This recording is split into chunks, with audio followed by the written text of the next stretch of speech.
Hey, what's going on? Great to see you here on Cinema Recap. Today we'll be talking about that 2004 thriller mystery called The Village. Spoilers ahead. Now to really set the tone, my boy M. Night starts with a funeral. A man's crying over a coffin, while the other funeral attendants watch awkwardly. I mean, what else are you supposed to do in that situation? But the gravestone informs us that inside the coffin is Daniel Nicholson, beloved son of August Nicholson.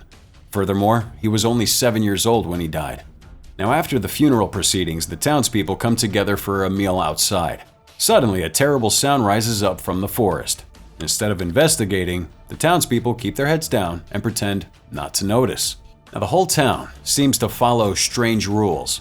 First off, they're deathly terrified of that forest, and even assign a man every night to keep watch over it. Not only that, but the color red is strictly prohibited. Anything red, from berries to flowers, is swiftly buried. One day, a teacher and a town elder named Edward Walker spot a group of children huddled up around something behind the schoolhouse. He rushes to investigate, because anything that attracts that much undivided attention from kids is not really ever a good sign. And it turns out to be a mutilated carcass of an animal. The fur has been stripped off and the head twisted back unnaturally. Later in class, Edward questions the kids on who might have committed this heinous act. The children eagerly reply that it was done by those we do not speak of, a group of meat-eating creatures who live in those woods. And bizarrely enough, Walker agrees. He reiterates the rules. The creatures don't come into their town, and the townspeople don't go into their forest. Alright, it's explaining the weirdness a little bit. They all are truly believing that an evil presence is lurking in the woods. Then again, if it does have a habit of leaving dead animals lying around, they're probably right to fear it. The village elders call a council meeting at the town hall, where August Nicholson is chair for the day. Suddenly, a young man walks in, requesting to speak with the elders. His name's Lucius, and he reads from a letter. He begins by saying that his mother Alice, who's on the council, was unaware of his visit. And then he explains that the passing of Daniel Nicholson from illness has weighed heavily on his mind, and thus, he asks for permission to travel through the forbidden woods to procure medicine from nearby towns. He continues stating that those we don't speak of won't harm him, because they'll be able to read his pure intentions. The council, however, doesn't seem particularly interested in what he has to say. And that night, Lucius joins Finton, who's on guard duty at the watchtower. He asks Finton if he ever thinks about other towns outside their boring little hamlet. But Finton's all like, they're wicked places with wicked people. A little judgy for a town that's got a flesh-eating monster on the loose. So the next morning, another skinned lamb is found in the field. Now the villagers are freaked out and call a meeting. Alice is trying to calm them down, suggesting that it's probably just a coyote or a wolf. Her calm manner puts the townsfolk at ease, even if her explanation doesn't make any sense. What kind of wolf actually skins a lamb and leaves it there? Her faulty reasoning continues as she states that those we don't speak of are larger creatures than coyotes. So if they'd breached the boundaries, someone would have seen. Sure, Alice, whatever you say, girl. Now after the meeting, a girl named Kitty tells her dad that she has a very important matter to discuss with him. Apparently, she's in love with Lucius and wants to marry him. Her father doesn't mind, but the only problem is that she's never actually spoken to Lucius before. With her father's blessing secured, Kitty heads out to tell Lucius the good news. She declares her love while he just looks on in confusion. Now, we don't hear what Lucius says, but judging from that look on his face, it's probably not what you wanted to hear. And the scene cuts to Kitty sobbing in bed as her sister tries to console her. Now, although the townsfolk aren't allowed to enter the forest, that doesn't mean that young men of the town aren't curious about it. They dare each other to stand in front of the woods at night, laughing until they hear a loud sound that makes them run back towards the safety of the lights. Meanwhile, Lucius helps out August Nicholson with chores around the house whenever he can. August still mourns the loss of his son, and so he mostly spends his days staring into that fireplace. He makes a cryptic remark, saying that sorrow is inescapable, and the camera pans to a box tucked underneath the staircase. Kitty's sister, Ivy, is close friends with another boy in town named Noah, who has an intellectual disability. Although Ivy's blind, she does make her way around just fine with her cane. They race through town, laughing, before coming to rest on a rock next to Lucius. Lucius doesn't speak, but Ivy can sense his presence while explaining that some people give off a haze of color, The only thing she can see in the darkness. Nice. She tells him about how much Kitty was crying the night before. But Lucius isn't reacting. He's generally pretty quiet and withdrawn, so Ivy leads the conversation. With Noah off chasing birds nearby, Ivy says that she knows why Lucius denied Kitty. Recalling that when they were younger, Lucius used to hold her arm while they walked, but one day had stopped. She takes that to mean that Lucius loves her, not Kitty. Lucius, true to form, doesn't reply. Noah comes back with a frog, placing them in Ivy's hands as they giggle. And Noah then pulls a stalk of berries from his pocket and into Ivy's hand. And she can only tell that they're berries, but Lucius solemnly informs her that they're red, the color that attracts those we don't speak of. Lucius has never seen these berries before, which can only mean that they are from the Forbidden Woods. Now Lucius pens another letter to read out in front of the town elders, explaining the berry incident and what he thinks it could mean. If Noah can enter the woods without being targeted by the creatures, then it only solidifies that Lucius might be able to pass through unharmed as well. So that night, after presenting his case to the elders, Alice tells Lucius what happened to his father when he left town to go to a market. And apparently his body was found in a river 2 days later.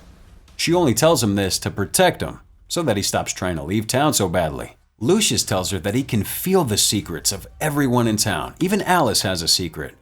And as he says this, he points to a box in the corner of the room. It looks exactly like the one August had under his staircase. Lucius wants her to open it, but Alice forbids it, claiming that the box contains evil things from her past. One day, while doing chores, Lucius is on the edge of the forest and decides to enter it.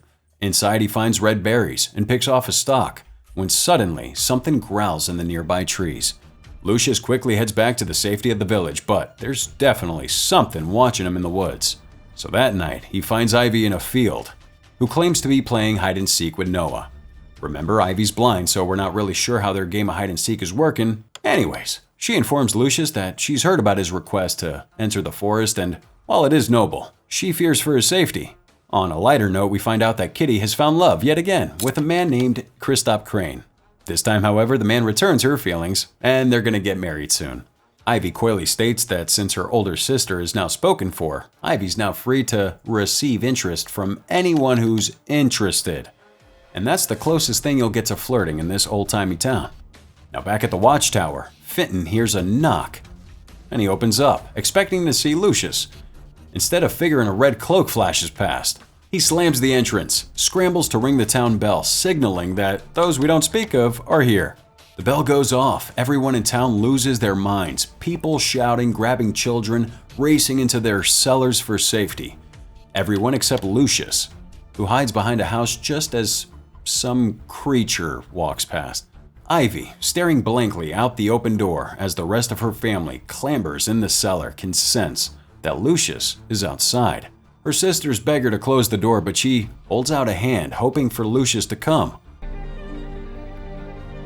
The red-cloaked figure gets closer, reaching its misshapen hands out to take Ivy's.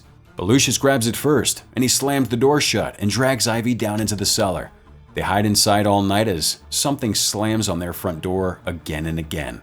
Now the next morning, there are red slashes on every door in town. Something that's never happened before. The elders call a meeting, and everyone crams into the town hall to discuss what's gonna happen. Someone sent a note forward for the elders to read out loud. Turns out to be from Lucius, stating that he crossed the forbidden line into the woods a few days ago, which is what must have brought the monsters into the village. Lucius, sitting in the back row, bows his head in shame. But one of the elders, Edward, who also happens to be Ivy's father, forgives him. Soon after, it's Kitty's wedding day, and the whole town comes out to celebrate, all 50 people. But it's still a big occasion. And as they celebrate with an outdoor lunch, one of the town elders talks to Ivy. She tells her that she had a sister too once, but she was murdered in an alley outside their home, reiterating that the world outside their little town is full of evil. Weird conversation for such a happy occasion, but okay. The merrymaking continues all throughout the night, with everyone singing and dancing together until suddenly they hear children screaming. The music stops, and 2 young boys call for Edward. They tell him that they saw a creature in the darkness. Edward calls out to end the festivities, and they all head back to their houses in a line for safety. However, they find that more livestock had been taken and skinned, hung up on door frames, too far up for mere coyotes to have reached. What's the excuse now? And that night, Ivy jolts awake, sensing that Lucius is outside on her porch. She sits down next to him. And we find out that the elders will be interrogating everyone in the village tomorrow. And as they sit, Ivy confesses that she wishes she could play the game that the village boys play, where they turn their backs to the woods and see how long they can stand it before getting too scared. Lucius apparently holds the town record. She abruptly asks him if he'll dance with her when they're married. And the question embarrasses Lucius, but he confesses that he is on her porch because he fears for her safety above all others. Eventually, they kiss. Well, you know how gossip travels in this town, because by next day, everyone has already heard that Lucius and Ivy are to be engaged. Lucius opens the door and finds Noah on his porch. He's crying, and Lucius immediately knows that it's because he's heard about the engagement. Apparently, Noah has always loved Ivy romantically, but it was never reciprocated in the same way. And Lucius is trying to explain that to Noah when, suddenly, he looks down to find a dagger in his chest. Ivy comes out her house with Kitty when a woman rushes up and tells her that Noah was found with blood on his hands, but will not say whose it is. Ivy runs straight to Lucius's house, but can't feel his presence. The other villagers hear her scream and come rushing in. Inside, Lucius, unconscious, bleeding out, seconds away from death. He's carted to the doctors to be treated, while Noah is locked in a room to be interrogated. With Lucius gravely injured and close to death, Ivy asks for permission from the elders to travel through the woods to retrieve medicine. Edward asks the doctor if medicine can even help, but the doctor replies that if the wound's infection was contained, Lucius might be saved. Thus, the walkers have a big decision to make. Edward's wife reminds him that just like the other elders, he has taken a sacred oath to never leave their town. Therefore, there's no one who can go in Ivy's place. Edward meets with his daughter and begins to tell her the story of her grandfather. He was a good man, but he was killed in his sleep. Geez, every old person in this place has a horror story to tell. I'd be scared too if I lived here. And as he talks cryptically of leadership and trust, Edward guides Ivy to a shed that she's never been allowed to enter. And when he opens the door, he tells her to try and not scream. And then the scene cuts to Ivy packing her bags, and we never end up knowing what was in the shed. And while Edward tells the other elders that Ivy's going through the forest to find medicine, she heads to the edge of the woods, escorted by two men, Kristoff and Fenton. Ivy's calm enough, but the men are terrified. She tells them not to worry, as she's brought with her a bag of magic rocks, which help protect them. But Kristoff doesn't trust that. After all, where have these magic rocks been this whole time? He can't bear to continue and heads back. Fenton lasts a little longer, but after a few more minutes, he turns back too. Wow, you leave a blind girl alone in a forest? It's cold. Now with both men gone, Ivy dumps the magic rocks onto the ground, revealing that there's nothing magical about them. And the scene cuts back to Ivy being led inside the shed by her father. Nice. And she reaches her hand out into the darkness and feels long, misshapen fingers. She jumps back screaming, but Edward holds her close and tells her that it's fake. It's all fake. The only thing in the shed is a costume of a monster in a red cloak. There are no true creatures. Outside the shed, as Ivy tries to process this, her father tells her that the creatures were a lie, invented to keep the townspeople from leaving. The screaming, the ceremonies, the skinned animals, everything was invented by the elders. And with their secret now revealed, Edward directs Ivy on how to best navigate the forest.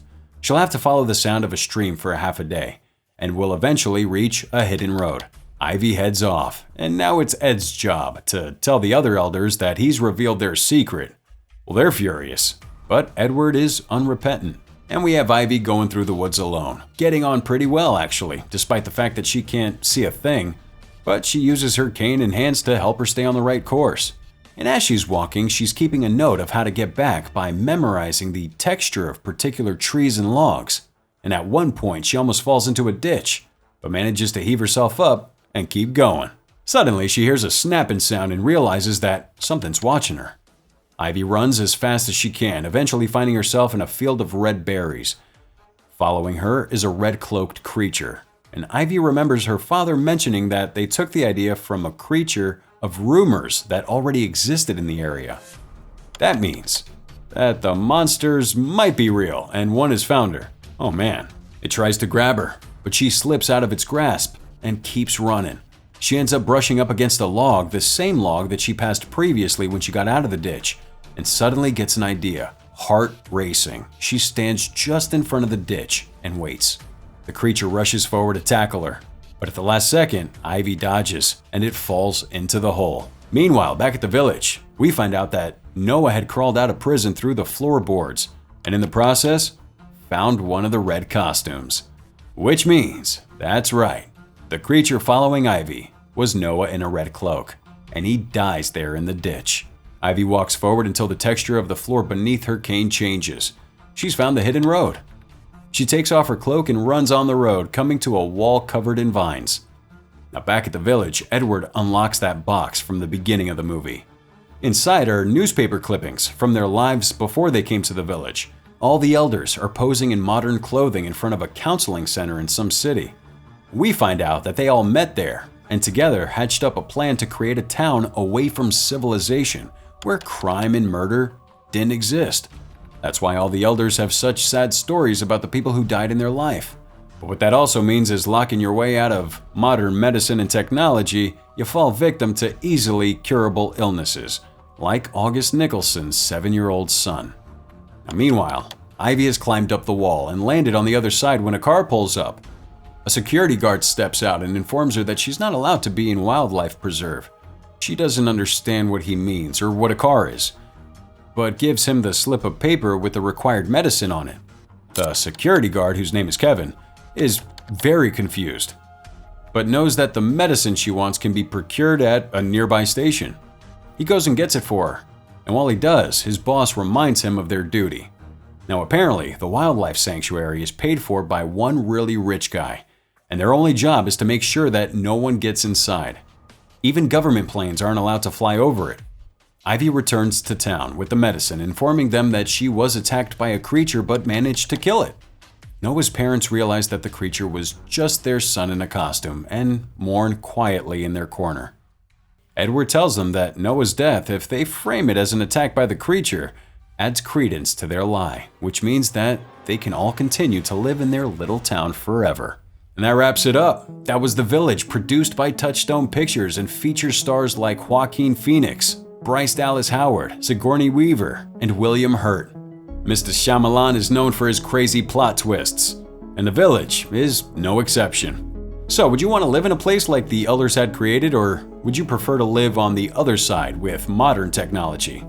Let us know in those comments with the hashtag CinemaRecap. Thanks for watching. Till next time.